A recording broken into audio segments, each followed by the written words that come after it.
What's up everybody on YouTube? AJ Russ back to discuss another video, and today we're going to be talking about why I believe Devin Booker is getting slept on this season. I for sure already know what y'all are about to say. Devin Booker is a superstar in the league. Everyone knows and recognizes that. And there's a lot of talent in the Western Conference. We all know that. Shai Gilgeous-Alexander, the past 2 seasons has been tremendous, making first team All-NBA last year, and this year poised to be an all-star starter as well. Luka Doncic, we know how great he is. And he's also performed at a high level in the postseason as well, so he earns that credit. That goes without saying. Same with Steph Curry, who's a 4-time champion, won in 2022, his 4th ring, his first finals MVP, 2 regular season MVPs. So the list goes on in the Western Conference, and then all the different names as well, like Anthony Edwards now, just so many people on the rise. But D-Book, I feel like that he's still on the level of those, like a Shai Gilgeous-Alexander. In my opinion, I think that the best guards are Luka and Steph, but I would put D-Book right under them, or even closer to their level, because the thing about Book, it's always been about his defense and if he can perform in the playoffs. And last year, in the 2023 playoffs, we saw D-Book put up legendary stats, averaging almost 34 points per game, 7 assists and 4 rebounds,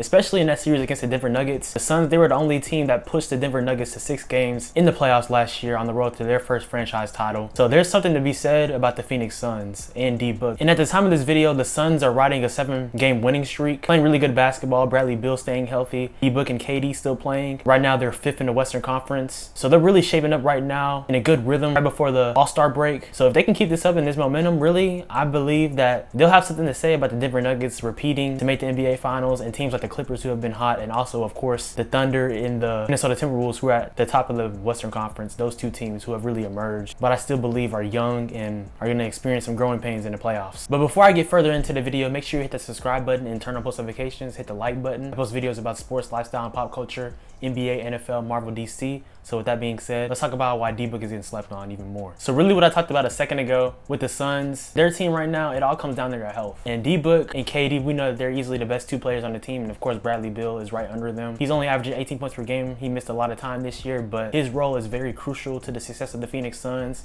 and his health as well. So that makes a huge difference. But combined with that, players like Grayson Allen and Eric Gordon have been stepping up to the plate for the team and playing really good basketball as well. Grayson Allen has been a steal for the Phoenix Suns. He's currently the only player in the NBA right now having a 50-40-90 season, almost averaging 14 points per game. So that trade for the Phoenix Suns prior to the season really helped them in terms of getting some extra depth, because we know when they made that KD trade at the trade deadline last year, that really gutted a lot of their role players and things of that nature. So any help they can get has been great. And even a point I didn't bring up a second ago, Devin Booker has mostly been playing point guard this year as well. Out of his position, not necessarily in his role. We know that KD can also be a point forward, and Bradley Beal also handles the ball responsibility in facets as well. But for the most part, D-Book has been a point guard this season and still getting to his looks, still getting buckets, putting up 50-point and 40-point performances, while also averaging a career high in assists at 7.5 assists per game. That's very impressive. I believe why the Suns and ultimately why D-Book have been not taken as serious this year is because of their defense and lack of health, but they are getting more healthy right now. And they are 10th right now in total defense, so their defense has taken a jump. We know how great of a defender Kevin Durant really can be when he's locked in. And for Book and Bradley Beal, it's all about effort for them. Book has had his moments, but also he has had times where he can slack off defensively. But this Phoenix Suns team really is going to go as far as how KD and Book go. And I've heard a lot of people like Kendrick Perkins say that KD has to be the best player on the team. While I agree with that in ways, I feel like if Book and KD have the same type of responsibility on the team, they'll be fine, along with Bradley Beal stepping up, because it can be any type of night. Really, it comes down to the playoffs and how they can't rely on ISO ball. And Frank Vogel, he's a championship winning coach, of course winning in the bubble with the Lakers in 2020, so he knows how to put the players in the right spots. But it's going to come down to their execution in the postseason, because we know the game slows down in the half court, and it's not just going to necessarily be an ISO type of game. If you play against the Denver Nuggets, you're going to have your work cut out for you. Yusuf Nurkic is going to have to deal with Nikola Jokic. I do believe that D-Book is better than Jamal Murray, and that the Suns backcourt will clear the Nuggets, but Jokic playing against someone like him, well, there is no one like him, and it's going to be a mismatch. We saw that in the playoffs last year. But for this 2024 iteration of the Phoenix Suns, with the help of their role players and D-Book going off, anything is possible there. If you look at the team like the Los Angeles Clippers, with the addition of James Harden, they have played great over the past 2.5 months, getting things right. It'll be tough for them to guard people like Kawhi Leonard and Paul George, but you can say the same thing about the Clippers guarding KD and D-Book. Something's gonna have to give, and Bradley Beal as well. So those will be good matchups. I do believe teams like the Suns, the Clippers, and the Nuggets, of course, will ultimately teach teams like the Timberwolves and the Thunder that there's levels to it. And they have had regular season success that has been great. We saw with the Kings last year playing against the Golden State Warriors in 7 games. It's about your biggest stars who have been in a moment before. And that's why I can't trust a team like the Los Angeles Clippers, not only because of the 3-run leads that they gave up, but also adding James Harden. We know how great of a player he is, but I cannot trust him in the postseason. So that's why I feel like the Phoenix Suns, who have been to the finals 3 years ago, of course with a different coaching staff and different personnel, they still have the opportunities to do that. And I think that they have the star power to do so. It's about them being healthy. It's about them executing. It's about Book, KD, and Bradley Beal stepping up, along with pieces like Grayson Allen and Eric Gordon and Yusuf Nurkic, and more of the role players. It's the only time will tell with that. But I will say, don't be surprised if the Suns have real postseason success and make the finals. Doesn't mean they'll win it, because the Celtics, they still look killer, have a really good team. They got to stay healthy as well. But them, the Miami Heat, now having Terry Rozier, that's an interesting and compelling team. Of course, Jaime Jaquez Jr. has played great this season, one of the best rookies in the league. You know what Jimmy Butler can do in the postseason. How Joel Embiid is playing as well in the Eastern Conference. Clearly, he'll be back-to-back MVP. Tyrese Maxey has stepped up tremendously. Tobias Harris playing great under Nick Nurse, who was a hell of a coach, one of the best coaches in the league, I might add. The Knicks even playing good. If I had to make a prediction who the Suns would maybe play against in the finals, I would say it would be the Celtics, which that would be tough, but who knows? The Suns got to get there first. But I do believe that Book is getting slept on. He isn't receiving the recognition that he should deserve. A lot of people know how great of a scorer he is, but it seems like no one is really talking about it as much as if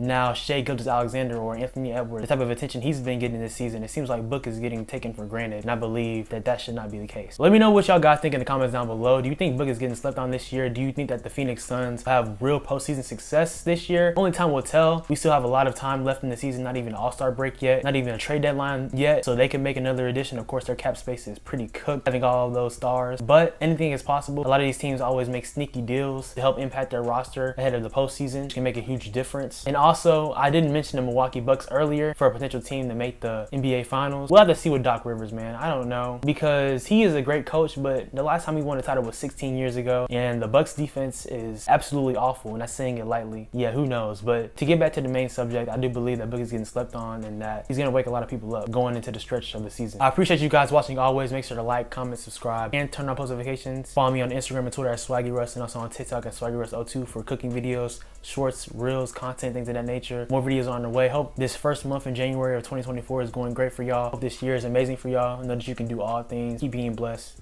Y'all have a good one.